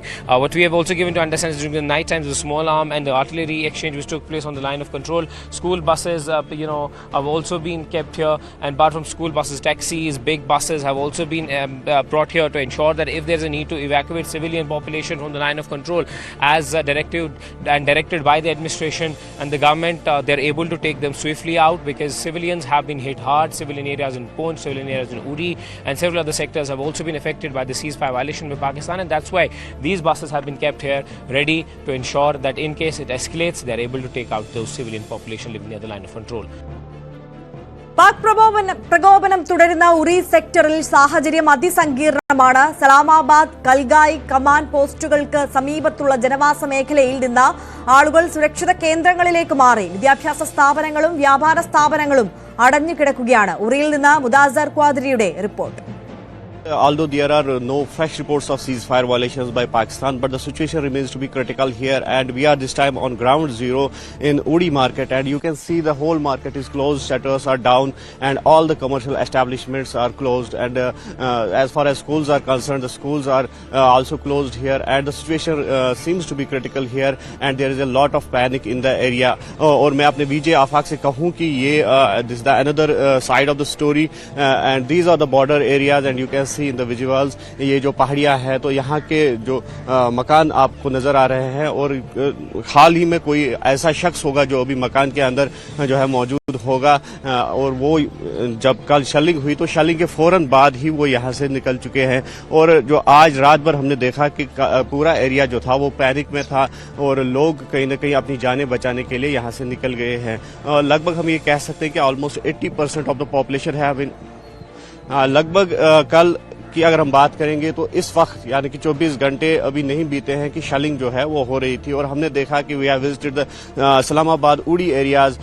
Command post पे हम गए, और वहां पे हमने देखा कि जो मकान थे वो काफ़ी शेलिंग की जद में आ गए हैं, और काफ़ी जो नुकसान है, डैमेज है, वो मकानों को पहुंचा है. और इस सिलसिले में जब हमने लोकल से बात की तो लोकल्स का ये कहना है कि वो चाहते हैं कि सीज फायर वॉयलेशन ना हो पाकिस्तान की तरफ से, और जिसकी वजह से अब लोग जो है काफ़ी घबराए हुए हैं. लेकिन साथ ही साथ हमें ये बात भी समझनी होगी कि लोगों ने जो इंडिया की एक्शन थी, जो ऑपरेशन सिंदूर है, उसका कहीं न कहीं दिफा किया है, उसको जस्टिफाई किया है, और ये कहा है कि वो प्योरली, जिस तरह से इंडिया ने भी कहा कि ये पहलगाम टेरर अटैक का एक बदला था, और जिस तरह से इंडिया ने भी साफ किया था कि जो टेरर बेसिस है उन पर अटैक किया गया है. അതിർത്തി മേഖലകളിലെ സാഹചര്യം അതാണ് ആ റിപ്പോർട്ടിൽ നമ്മൾ കണ്ടത്. സംഘർഷം യുദ്ധത്തിലേക്ക് കടക്കാതിരിക്കാൻ ലോകരാജ്യങ്ങൾ ഇടപെടൽ തുടരുകയാണ്. ഇന്ത്യ തിരിച്ചടി നൽകിയെന്ന് ഡൊണാൾഡ് ട്രംപ് പ്രതികരിച്ചു. ഇനി ആക്രമണം നടത്തുമെന്ന് കരുതുന്നില്ലെന്നും ട്രംപ് പറഞ്ഞു. ഭീകരതയെ ചെറുക്കാൻ ഇന്ത്യയുമായി ചേർന്ന് പ്രവർത്തിക്കുമെന്ന് ബ്രിട്ടനും വ്യക്തമാക്കി. ആശങ്ക രേഖപ്പെടുത്തി UN. ഇന്ത്യയുമായി ആശയവിനിമയം നടത്തി ചൈന. അതിനിടെ ഇറാൻ വിദേശകാര്യമന്ത്രി അബ്ബാസ് അക്രംജി ഇന്ത്യയിലെത്തിയിട്ടുണ്ട്. അതേസമയം പാകിസ്ഥാൻ അതിർത്തിയിൽ ചില നീക്കങ്ങൾ നടക്കുന്നുണ്ട്. നേരത്തെ സൂചിപ്പിച്ചതുപോലെ ലാഹോറിൽ സൈനിക വിന്യാസം ഒക്കെ വർദ്ധിപ്പിച്ച സാഹചര്യമാണ്. അതിർത്തിയിൽ നിന്ന് ആളുകളെ ഒഴിപ്പിക്കുന്നുമുണ്ട്. കിരൺ ബാബു കൂടുതൽ വിവരങ്ങളുമായി നമുക്കൊപ്പം ചേരുകയാണ്. കിരൺ, ഈ അന്താരാഷ്ട്ര തലത്തിൽ മറ്റ് ലോകരാജ്യങ്ങൾ രാജ്യങ്ങളുടെ ഒക്കെ സഹതാപം പിടിച്ചുപറ്റാൻ പലതരത്തിലുള്ള കള്ളപ്രചരണങ്ങളുമായിട്ടൊക്കെ പാകിസ്ഥാൻ രംഗത്തേക്ക് വരുന്നത് ഇന്നലെ നമ്മൾ കണ്ടു. പക്ഷെ അതെല്ലാം ഇന്ത്യ പൊളിച്ചടുക്കി കൈ കൊടുത്തു എന്നുള്ളതാണ് വാസ്തവം. ഇന്ത്യക്കാകട്ടെ ലോകരാജ്യങ്ങളുടെ എല്ലാം പിന്തുണ കിട്ടുന്ന ഒരു സാഹചര്യം കൂടിയുണ്ട്. പക്ഷെ എല്ലാവരും ആഹ്വാനം ചെയ്യുന്നത് സമാധാനത്തിനാണ്. ഇന്ത്യയുടെ താല്പര്യവും അത് തന്നെയാണ്. പക്ഷെ പ്രകോപനം തുടരുന്ന ഒരു സാഹചര്യവുമാണ് എന്നുള്ളതാണ് വാസ്തവം. പാകിസ്ഥാന്റെ ഭാഗത്തു നിന്ന് തുടർച്ചയായി ഇത്തരത്തിൽ അതിർത്തി മേഖലകളിൽ പ്രകോപനം തുടരുന്ന സാഹചര്യം. പാകിസ്ഥാനുള്ള ഒരു പിന്തുണ അത് വാക്കുകൾ കൊണ്ട് മാത്രം തുർക്കിയും ചൈനയും നൽകിയിട്ടുണ്ട് എന്നതിനപ്പുറം ഔദ്യോഗികമായി അവരും ആ ഒരു പിന്തുണ അറിയിക്കാൻ തയ്യാറാകാത്തൊരു സാഹചര്യമാണ്. ലോക രാജ്യങ്ങൾക്കിടയിൽ ഇന്ത്യ പാക് സംഘർഷം ഏത് തലത്തിലാണ് ചർച്ച ചെയ്യുന്നത്, അവരുടെ പിന്തുണ അടക്കമുള്ള കാര്യങ്ങളുടെ രാഷ്ട്രീയം അടക്കം വിശദാംശങ്ങൾ. ആര്യ, ഇന്ത്യയെ സംബന്ധിച്ച് ഇതൊരു നയതന്ത്ര വിജയം എന്ന തരത്തിൽ തന്നെയാണ് ലോകരാജ്യങ്ങൾ വിലയിരുത്തുന്നത്. പഹൽഗാമിൽ ഭീകരാക്രമണം ഉണ്ടായതിന് തൊട്ടു പിന്നാലെ ഇന്ത്യ ഒരു പ്രത്യാക്രമണം നടത്തിയില്ല. ലോകരാജ്യങ്ങൾക്ക് മുന്നിൽ എങ്ങനെയാണ് പഹൽഗാമിലേക്ക് ആരാണ് വന്ന് ഭീകരാക്രമണം നടത്തിയത്, അതിൽ പാകിസ്ഥാന് എന്താണ് പങ്ക്, പാകിസ്ഥാൻ എങ്ങനെയൊക്കെയാണ് പ്രധാനപ്പെട്ട 3 ഭീകര സംഘടനകളെ വളർത്തുന്നത്, അവിടെ അവർക്ക് പരിശീലനത്തിന് സൗകര്യം കൊടുക്കുന്നത്, ഇത്തരം തെളിവുകളടക്കമുള്ള വിഷയങ്ങൾ നേരത്തെ തന്നെ പുറത്തു വന്നതും പുതുതായി കണ്ടെത്തിയതുമായ വിവരങ്ങളൊക്കെ ലോകരാജ്യങ്ങളുടെ മുന്നിൽ ബോധ്യപ്പെടുത്താൻ ഇന്ത്യക്ക് കഴിഞ്ഞു. ഇത് ഭീകരതയ്ക്കെതിരെയുള്ള പോരാട്ടമാണ്, പാകിസ്ഥാൻ എന്ന രാജ്യത്തിനെതിരെയുള്ള പോരാട്ടമല്ല. ഇത് പാക് സൈന്യത്തിന് നേരെയുള്ള പോരാട്ടം പോലുമല്ല. ഇത് ഭീകരതയ്ക്കെതിരെ 2001 ലോകരാജ്യങ്ങൾ അമേരിക്കയുടെ നേതൃത്വത്തിൽ തീരുമാനിച്ചതാണ് ഭീകരതയ്ക്കെതിരെയുള്ള പോരാട്ടം എന്നുള്ളത്. ആ കാര്യത്തിൽ എല്ലാ രാജ്യങ്ങളും ഒന്നിച്ചു നിൽക്കണം. അക്കാര്യത്തിൽ ആർക്കും വിട്ടുവീഴ്ച പാടില്ല. മറ്റ് രാഷ്ട്രീയ താല്പര്യങ്ങളോ മറ്റ് താല്പര്യങ്ങളോ പാടില്ല എന്നുള്ള നിലപാട് ലോകത്തെ പ്രധാനപ്പെട്ട രാജ്യങ്ങളെല്ലാം അംഗീകരിച്ചതുമാണ്. ഇതാണ് ഇന്ത്യ പ്രധാനമായും ആയുധമാക്കുന്നത്. ഇത് ഭീകരതയ്ക്കെതിരായ പോരാട്ടമാണ് എന്ന് ഇന്ത്യ മറ്റ് ലോകരാജ്യങ്ങളെല്ലാം ബോധ്യപ്പെടുത്തുകയും കൃത്യമായി 15 ദിവസത്തെ സമയമെടുക്കുകയും നയതന്ത്ര ബന്ധത്തിലൂടെ ലോകത്തെ പ്രധാനപ്പെട്ട ആയുധ ശക്തികളെയും മറ്റ് ജിയോ പൊളിറ്റിക്സിൽ ഇന്ത്യയുമായി ബന്ധപ്പെടുന്ന സമീപ രാജ്യങ്ങളെയൊക്കെ ബോധ്യപ്പെടുത്തിയും വിശ്വാസത്തിലെടുത്തും ഒക്കെ ശേഷമാണ് ഇന്ത്യ പാകിസ്ഥാനിൽ ആക്രമണം നടത്തിയത്. ഈ ആക്രമണം നടത്തുന്നതിന് തലേന്ന് തന്നെ ഇന്ത്യൻ ദേശീയ സുരക്ഷാ ഉപദേഷ്ടാവ് അജിത് ഡോവലും അതോടൊപ്പം തന്നെ പാകിസ്ഥാൻ അമേരിക്കയുടെ സ്റ്റേറ്റ് സെക്രട്ടറി കൂടിയായ മാർക്ക് റൂബിയോയും രാത്രിയിൽ ദീർഘനേരം ഈ ആക്രമണത്തിന് മുമ്പ് ടെലിഫോണിൽ സംഭാഷണം നടത്തിയിരുന്നു. എന്താണ് അവർ സംഭാഷണം നടത്തിയതെ സംബന്ധിച്ച വിവരങ്ങളൊന്നും പുറത്തു വന്നിട്ടില്ല. സ്വാഭാവികമായും അത്തരം ഒരു സംഭാഷണത്തിന് മുമ്പ് ഇന്ത്യ ഇങ്ങനെ ഒരു മേജർ അറ്റാക്ക് നടത്തുമ്പോൾ അതിനു മുമ്പായി അത്തരം വിവരങ്ങളൊക്കെ കൈമാറിയതാവണം എന്ന് പ്രതീക്ഷിക്കപ്പെടുകയാണ്. എന്തായാലും അങ്ങനെ ലോകരാജ്യങ്ങളിലെല്ലാം ബോധ്യപ്പെടുത്തിയ ശേഷമാണ് ഇന്ത്യ തെരഞ്ഞെടുത്ത ലക്ഷ്യങ്ങളും വളരെ പ്രധാനമാണ്. പാകിസ്ഥാനിലെ ഏതെങ്കിലും ജനവാസ മേഖലയിലേക്കല്ല ഇന്ത്യ മിസൈൽ വർഷിച്ചത്. പാകിസ്ഥാനിലെ ഏതെങ്കിലും സൈനിക കേന്ദ്രങ്ങൾക്ക് നേരെയോ സൈനികർക്ക് നേരെയോ അല്ല വർഷിച്ചത്. കൃത്യമായി 9 സ്ഥലങ്ങൾ, ഇന്ത്യ 25 സ്ഥലങ്ങളാണ് ഐഡന്റിഫൈ ചെയ്തത്. ഈ 3 പ്രധാനപ്പെട്ട തീവ്രവാദി ഭീകര സംഘടനകൾ ലഷ്കർ ഇ തൊയ്ബ, അതോടൊപ്പം തന്നെ ജെയ്ഷെ മുഹമ്മദ്, ഹിസ്ബുൾ മുജാഹിദീൻ, ഈ 3 സംഘടനകളുടെയും പരിശീലന കേന്ദ്രങ്ങൾ, അവരുടെ ക്യാമ്പുകൾ, അവരുടെ ഏറ്റവും പ്രധാനപ്പെട്ട മസൂദ് അസറും താമസിക്കുന്ന വീട്, അങ്ങനെ പ്രധാനപ്പെട്ട സ്ഥലങ്ങൾ ഇന്ത്യ മാർക്ക് ചെയ്യുന്നു. ഇത് ലോകരാജ്യങ്ങളെ ബോധ്യപ്പെടുന്നു. അതിനുശേഷം അതിൽ 9 സ്ഥലങ്ങൾ തെരഞ്ഞെടുക്കുന്നു. അത് പാക് ഓക്കുപ്പൈഡ് കാശ്മീരിൽ, ഇന്ത്യയുമായി ചേർന്ന് കിടക്കുന്ന പാക് ഓക്കുപ്പൈഡ് കാശ്മീരിലെ 5 സ്ഥലങ്ങളും പാകിസ്ഥാൻ രാജ്യത്തിന്റെ പൂർണ്ണമായും രാജ്യത്തിന് ഉള്ളിൽ എന്ന് പറയാവുന്ന 100 കിലോമീറ്ററോളം ഉള്ളിൽ നിൽക്കുന്ന 4 സ്ഥലങ്ങളും തെരഞ്ഞെടുത്ത് ആ സ്ഥലങ്ങളിലേക്ക് മാത്രമായാണ് ഇന്ത്യ മിസൈൽ വർഷിക്കുന്നത്. ഇപ്പോൾ നമ്മൾ വിഷ്വൽ കാണുന്നത് പോലെ പാകിസ്ഥാൻ ഇന്ത്യയിലേക്ക് വർഷിച്ചതുപോലെ അവിടെ ഷെല്ല് ആക്രമിച്ച് എല്ലാം പാടെ നശിപ്പിക്കായിരുന്നില്ല. കൃത്യമായി ഏത് കെട്ടിടത്തിലേക്കാണ് ഏത് ലക്ഷ്യത്തിലേക്കാണ് ആക്രമിക്കേണ്ടത് തീരുമാനിച്ച് ആ കെട്ടിടത്തിൽ മാത്രം, തൊട്ട് സമീപത്തുള്ള കെട്ടിടങ്ങൾക്ക് പോലും പരിക്കേൽക്കാതെ ആ കെട്ടിടത്തിൽ മാത്രം മിസൈൽ ഇട്ട്, അതിനാണ് സ്കാൾപ്പ് മിസൈൽ ഇന്ത്യ ഉപയോഗിച്ചത് തന്നെ. സ്കാൾപ്പ് മിസൈലിന്റെ ശേഷി അത് തന്നെയാണ്. കൃത്യം ലക്ഷ്യസ്ഥാനത്ത് ചെന്ന് വീണ് കഴിഞ്ഞാൽ 30 മീറ്ററോളം, നമ്മൾ പ്രോഗ്രാം ചെയ്യുന്നതനുസരിച്ച് 30 മീറ്റർ ആഴത്തിൽ വരെ അതിന് തുരന്നു കയറാനുള്ള ശേഷിയുണ്ട്. അതിൽ ഏത് സ്ഥലത്ത് വെച്ച് സ്ഫോടനം നടത്തണമെന്ന് പ്രോഗ്രാം ചെയ്താൽ അത് ചെയ്യാനും കഴിയും. ഇതെല്ലാം ഇന്ത്യയെ സംബന്ധിച്ചിടത്തോളം ഇന്ത്യ ആ തരത്തിലേക്ക് ഭീകരർക്ക് നേരെയാണ് ആക്രമണം നടത്തിയത്. അതുകൊണ്ട് തന്നെ ലോകരാജ്യങ്ങളുടെ പ്രതികരണത്തിൽ ഇന്ത്യക്കെതിരായ അനുകൂലമായിട്ടുള്ള നിലപാടുകളാണ് വരുന്നത്. കാരണം കിരൺ ബാബു സൂചിപ്പിച്ചതുപോലെ തന്നെ ഇന്ത്യ ആക്രമണം നടത്തുന്നത് ഇത്തരത്തിൽ പാകിസ്ഥാൻ എന്ന രാഷ്ട്രത്തിനെതിരെയല്ല, അവിടുത്തെ സാധാരണക്കാരായ ജനങ്ങൾക്കെതിരെയല്ല, ഭീകരവാദത്തിനെതിരെയാണ് എന്നുള്ളത് ലോകത്തിന് മുമ്പിൽ തുറന്നു കാട്ടാൻ ഇന്ത്യക്ക് ഇതിനോടകം സാധിച്ചിട്ടുണ്ട്. അത് ലോകം അംഗീകരിക്കുന്നു എന്നുള്ളതാണ് സാഹചര്യം. പാകിസ്ഥാന് തിരിച്ചടി നൽകിയത് ഇന്ത്യൻ സേനയാണെങ്കിൽ പാകിസ്ഥാനിൽ നിന്നും സമൂഹ മാധ്യമങ്ങൾ വഴിയുള്ള വ്യാജ പ്രചാരണങ്ങളെ പൊളിച്ചടുക്കി തിരിച്ചടിച്ചത് മുഹമ്മദ് സുബൈർ എന്ന ഫാക്ട് ചെക്കർ മാധ്യമ പ്രവർത്തകനാണ്. നുണകൾ പൊളിച്ചടുക്കിയതിന്റെ പേരിൽ മുമ്പ് ഭരണകൂട വേട്ടയാടലുകൾ നേരിടേണ്ടി വന്ന മുഹമ്മദ് സുബൈറാണ് ഇപ്പോൾ പാകിസ്ഥാൻ വ്യാജ പ്രചാരണങ്ങൾ തകർക്കാൻ മുന്നിൽ നിൽക്കുന്നത്. ആർ കിരൺ ബാബുവിന്റെ റിപ്പോർട്ടിലേക്ക്.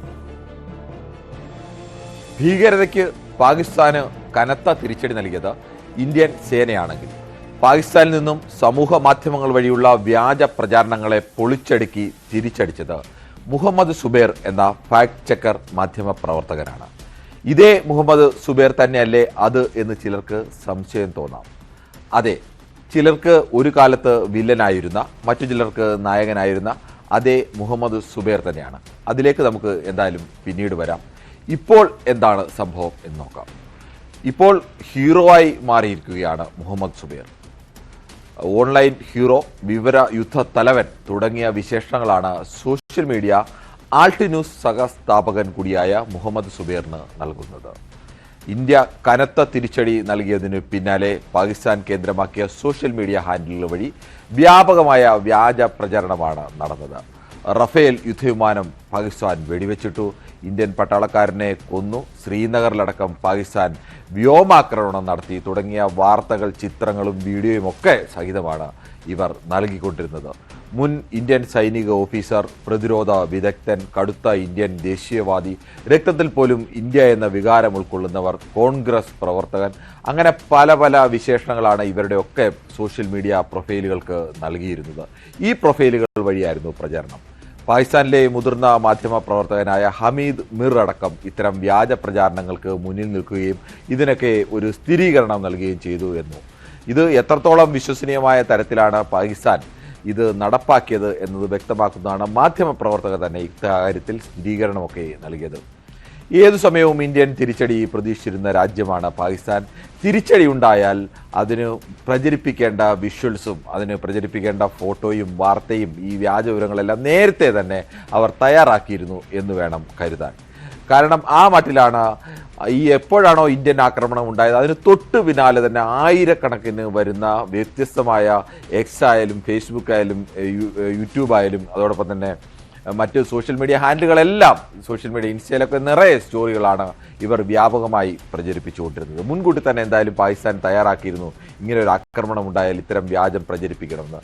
ഇത് ഓരോന്നും എടുത്ത് ഫാക്ട് ചെക്ക് നടത്തി പാകിസ്ഥാൻ കള്ളം പറയുകയാണെന്ന് അതിനെ പൊളിച്ചടുക്കി പറഞ്ഞത് ശ്രീ മുഹമ്മദ് സുബൈറാണ്. രാത്രി മുതൽ തന്നെ മുഹമ്മദ് സുബൈറും ടീമും ജോലി തുടങ്ങിയിരുന്നു. ആൾട്ട് ന്യൂസിൽ ഓരോരോ വാർത്തകളായി വന്നുകൊണ്ടിരുന്നു. ഓരോ ചിത്രങ്ങൾക്കും വീഡിയോയ്ക്കും പിന്നിലെ യാഥാർത്ഥ്യം എന്താണ്, എന്നാണ് ഈ അപകടം നടന്നത്, ഏത് വിമാനത്തിൻ്റെ ചിത്രമാണ് ഇവർ കാണിച്ചിരിക്കുന്നത്, ഏത് സൈനികൻ എന്ന് കൊല്ലപ്പെട്ടതിൻ്റെ ചിത്രമാണ് ഇവർ കാണിച്ചിരിക്കുന്നത്, അത്തരം കാര്യങ്ങളെല്ലാം തന്നെ മുഹമ്മദ് സുബൈറും ആൾട്ട് ന്യൂസും പരസ്യമാക്കി. വ്യാജ പ്രചരണങ്ങൾ നടത്തുന്ന നിരവധി സോഷ്യൽ മീഡിയ അക്കൗണ്ടുകളുടെ നീണ്ട ലിസ്റ്റും ഇവർ പുറത്തുവിട്ടു. ഇന്ത്യയിലെ ഓൺലൈൻ മാധ്യമങ്ങളും സോഷ്യൽ മീഡിയ വഴി പ്രചരിക്കുന്ന വാർത്തകളുടെയും ചിത്രങ്ങളുടെയും ഒക്കെ നിജസ്ഥിതി തിരിച്ചറിയാൻ വേണ്ടി ആശ്രയിച്ചത് ഈ മുഹമ്മദ് സുബൈറിനെ ആണ്. താനിത് പുതുതായി ചെയ്യുന്നൊന്നുമല്ലെന്നും വർഷങ്ങളായി ചെയ്യുന്ന ജോലിയാണ് ഇതെന്നൊക്കെയാണ് മുഹമ്മദ് സുബൈറിൻ്റെ പ്രതികരണം. ഇന്ത്യ സംയമനം പാലിച്ച ഈ ആക്രമണത്തിൽ 90% വ്യാജ വിവരങ്ങളും വരുന്നത് പാകിസ്ഥാൻ കേന്ദ്രമാക്കിയ സോഷ്യൽ മീഡിയ ഹാൻഡിലുകളിൽ നിന്നാണെന്നും സുബൈർ തന്നെ പറയുന്നു. ഗാസ യുദ്ധത്തിൻ്റെ ദൃശ്യങ്ങൾ മുതൽ ഇന്ത്യൻ വിമാനങ്ങൾ മുമ്പ് തകർന്നു വീണതിൻ്റെ ദൃശ്യങ്ങൾ വരെ ഉപയോഗിച്ചാണ് ഇവർ പ്രചരണം നടത്തുന്നതെന്നും തെളിവുകൾ നിരത്തിയാണ് സുബൈർ വാദിച്ചത്. ഇത് ആ സുബൈർ അല്ലേ എന്ന് സംശയിച്ചവർക്കുള്ള മറുപടി പറയും മുമ്പ് മറ്റൊന്നും കൂടി പറയാം. ഇവർ എടുത്തിട്ട ഈ വാർത്തകൾ ഇന്ത്യയിലെ 100 കണക്കിന് 1000 വരുന്ന ചെറുപ്പക്കാർ ഏറ്റെടുക്കുകയും അവർ ഓരോരുത്തരും ഈ ഹാൻഡിലുകൾക്ക് താഴെ വന്ന ഈ വാർത്തയുടെ സ്ക്രീൻഷോട്ടുകളും വിവരങ്ങളും ഒക്കെ പ്രചരിപ്പിച്ചുകൊണ്ട് നിങ്ങൾ പാകിസ്ഥാൻ പറയുന്നത് തെറ്റാണ്, നിങ്ങൾ അനേകം ആയിരക്കണക്കിന് വരുന്ന 10,000 വരുന്ന സോഷ്യൽ മീഡിയ അക്കൗണ്ടുകൾ വഴി പ്രചരിപ്പിക്കുന്ന ഇന്ത്യ വിരുദ്ധത തെറ്റാണ് എന്ന് തെളിയിക്കാൻ വേണ്ടി പ്രധാനമായും മുഹമ്മദ് സുബൈറിൻ്റെ ഈ വാർത്തകളെയാണ്, റിപ്പോർട്ടുകളെയാണ് ആശ്രയിച്ചത്. പാകിസ്ഥാൻ ഒരു ഭാഗത്ത് സംഘടിതമായി ഇത് ചെയ്തുവെങ്കിൽ അതിന് മറുമരുന്നായി ഇന്ത്യയിലെ സാധാരണക്കാരായ ചെറുപ്പക്കാർ അത് ഏറ്റെടുത്തുകൊണ്ട് ലോകത്തിന് മുന്നിൽ തെളിയിച്ചു പാകിസ്ഥാൻ്റെ അവകാശവാദം തെറ്റാണെന്ന്. പാകിസ്ഥാൻ സേനയെ തകർത്തത് ഇന്ത്യൻ സൈന്യമാണെങ്കിൽ, അവർക്ക് നേരെ തിരിച്ചടിക്കുന്ന ഇന്ത്യൻ സൈന്യമാണെങ്കിൽ പാകിസ്ഥാൻ്റെ ഈ സൈബർ ആക്രമണങ്ങളെ നേരിടാൻ മുഹമ്മദ് സുബൈറിനെ മുൻനിർത്തിക്കൊണ്ട് ഇന്ത്യയിലെ ആയിരക്കണക്കിന് ചെറുപ്പക്കാരാണ് മുന്നിലേക്ക് വന്നത്. ഇനി നമുക്ക് ആദ്യം പറഞ്ഞ സംശയത്തിലേക്ക് നീങ്ങാം. അതുതന്നെയാണ്, അതേ മുഹമ്മദ് സുബൈർ തന്നെയാണ് സംഘപരിവാർ രാഷ്ട്രീയവും ഇന്ത്യയിലെ വിവിധ സർക്കാരുകളും വളഞ്ഞിട്ട് ആക്രമിക്കുകയും ഒന്നിനു പുറകെ ഒന്നായി കേസുകളിൽ കൊടുക്കുകയും 1 മാസത്തോളം ജയിൽ കിടക്കുകയും ഒക്കെ ചെയ്ത അതേ മാധ്യമ പ്രവർത്തകൻ തന്നെയാണ് ഇതേ മുഹമ്മദ് സുബൈർ തന്നെയാണ് അന്ന് രാജ്യത്തിന് വിവിധ പാർട്ടികളൊക്കെ ഈ രാജ്യത്തെ തീവ്ര വലതുപക്ഷ കക്ഷികളൊക്കെ പ്രചരിപ്പിച്ചിരുന്ന പല സോഷ്യൽ മീഡിയ വഴിയും അല്ലാതെയും വാർത്തകളായും അല്ലാതെയും ഒക്കെ പ്രചരിപ്പിച്ചിരുന്നതിൻ്റെ നിജസ്ഥിതി ഇപ്പോൾ എങ്ങനെയാണോ പാകിസ്ഥാൻ കള്ളം പറഞ്ഞത് അത്തരത്തിലേക്കുള്ള കള്ളങ്ങളുടെ നിജസ്ഥിതി ബോധ്യപ്പെടുത്തി നിന്നത് അതേ സുബൈർ തന്നെയാണ് ഇന്നിപ്പോൾ രാജ്യത്തിന് ആപത്ത് വന്നപ്പോൾ രക്ഷകനായി നിന്നത്. ഈ മുഹമ്മദ് സുബൈറിനെ പാകിസ്ഥാനി എന്നൊക്കെ വിളിച്ച് ആക്ഷേപിച്ചവരുണ്ട്. നിനക്ക് പാകിസ്ഥാനിൽ പൊയ്ക്കൂടെ എന്നൊക്കെ ചോദിച്ച ആളുകളുണ്ട്. ആ ആളുകൾക്കൊക്കെ മുന്നിലാണ് ഇന്നിപ്പോൾ ഹീറോ ആയി നിൽക്കുന്നത്. തീവ്ര വലതുപക്ഷ ഹാൻഡിലുകളിൽ നിന്നുള്ള വ്യാജ അവകാശവാദങ്ങളും വാർത്തകളും ഒക്കെ നിരവധി തവണ വസ്തുതകൾ നിരത്തിയാണ് ഈ മുഹമ്മദ് സുബൈർ പൊളിച്ചടുക്കിയത്. അങ്ങനെയാണ് യഥാർത്ഥത്തിൽ അവരുടെ കണ്ണിലെ കരടായി മാറിയത്. വർഷങ്ങൾക്ക് മുമ്പ് നടത്തിയ ഒരു ട്വീറ്റിൻ്റെ പേരിലടക്കം ഹിന്ദു മതത്തെ അപമാനിച്ചെന്ന പേരിൽ മുഹമ്മദ് സുബൈറിനെതിരെ കേസ് നേരിടേണ്ടി വന്ന ഒരു മാധ്യമ പ്രവർത്തകൻ കൂടിയാണ് എന്നത് ഓർക്കണം. എന്തായാലും ഇന്ത്യ അപകടത്തിൽ നിന്നപ്പോൾ, ഇന്ത്യക്കെതിരെ വ്യാജ പ്രചരണം നടന്നപ്പോൾ ആ രാത്രി അതേ മണിക്കൂറിൽ തന്നെ ഉണർന്നിരുന്ന തൻ്റെ ടീമിനെ മുഴുവൻ വർക്ക് ചെയ്യിച്ചുകൊണ്ട് ഓരോ വാർത്തയുടെയും ഓരോ വിഷ്വൽസിൻ്റെയും ഓരോ ചിത്രങ്ങളുടെയും ഓരോ വീഡിയോയുടെയും പിന്നിലെ യാഥാർത്ഥ്യം ലോകത്തിന് മുന്നിൽ കാണിച്ചു കൊടുക്കുകയും തുടർച്ചയായി ഇത്തരം ഹാൻഡിലുകൾ ഇടുന്ന ഹാൻഡിലുകളുടെ ലിസ്റ്റ് അടക്കം പ്രസിദ്ധീകരിക്കുകയും ചെയ്ത് ഇന്ത്യയിൽ ഇത്തരം വാർത്തകളൊക്കെ വന്നിരുന്നെങ്കിൽ ചിലപ്പോൾ അറിയാതെ ഇന്ത്യൻ മാധ്യമങ്ങളിലെ ഓൺലൈൻ മാധ്യമങ്ങളൊക്കെ അങ്ങനെ വ്യാപകമായി പ്രൊഫഷണൽ മാധ്യമങ്ങൾ ഒഴികെ ഓൺലൈൻ മാധ്യമങ്ങൾക്കൊന്നും ചെക്ക് ചെയ്യാനുള്ള സംവിധാനമൊന്നുമില്ല. അവരുമൊക്കെ ചേർന്ന് അറിയാതെ പ്രചരിപ്പിച്ചേരെ പല ഹാൻഡിലുകളുമൊക്കെ വന്നത് ദേശീയ സ്നേഹി എന്നൊക്കെ പറഞ്ഞിട്ട് കഷ്ടം നമ്മുടെ ഒരു വിമാനം അവിടെ തകർന്നു വീണുപോയി, നമ്മൾ ഇത്രയൊക്കെ ആക്രമിച്ചപ്പോഴും ഒരു വിമാനം തകർന്നു പോയതിൻ്റെ വേദനയൊക്കെ പങ്കിടുമ്പോൾ അത് ശരിയാണെന്നൊക്കെ ചിന്തിച്ച മനുഷ്യരൊക്കെ ഉണ്ട്. തുടക്കത്തിൽ ഒരുപാട് ആളുകൾക്ക് അത്തരം സംശയങ്ങളുണ്ടായിരുന്നു. അതിനെല്ലാമാണ് പാകിസ്ഥാൻ്റെ ഒരു മാസ്റ്റർ പ്ലാനെയാണ് മുഹമ്മദ് സുബൈർ പൊളിച്ചടിക്കിയത്. ഇപ്പോൾ തികച്ചും ഇന്ത്യയിലെ എല്ലാ വിഭാഗം ആളുകളുടെയും ഹീറോ ആയി തന്നെ മുഹമ്മദ് സുബൈർ എന്ന ഫാക്ട് ചെക്കർ മാധ്യമപ്രവർത്തകൻ മാറുന്നു എന്നത് കാലത്തിൻ്റെ ഒരു കാവ്യനീതി കൂടിയാണ്. അതീവ സങ്കീർണമായ ഒരു ഘട്ടത്തിലൂടെയാണ് നമ്മൾ കടന്നു പോകുന്നത്. ഓരോ നിമിഷവും പുതിയ പുതിയ അപ്ഡേറ്റുകൾ വന്നുകൊണ്ടിരിക്കുകയാണ്. വിശദമായി അതെല്ലാം നോക്കാം അടുത്ത ബുള്ളറ്റിനിൽ. KP അഭിലാഷ് ചേരും.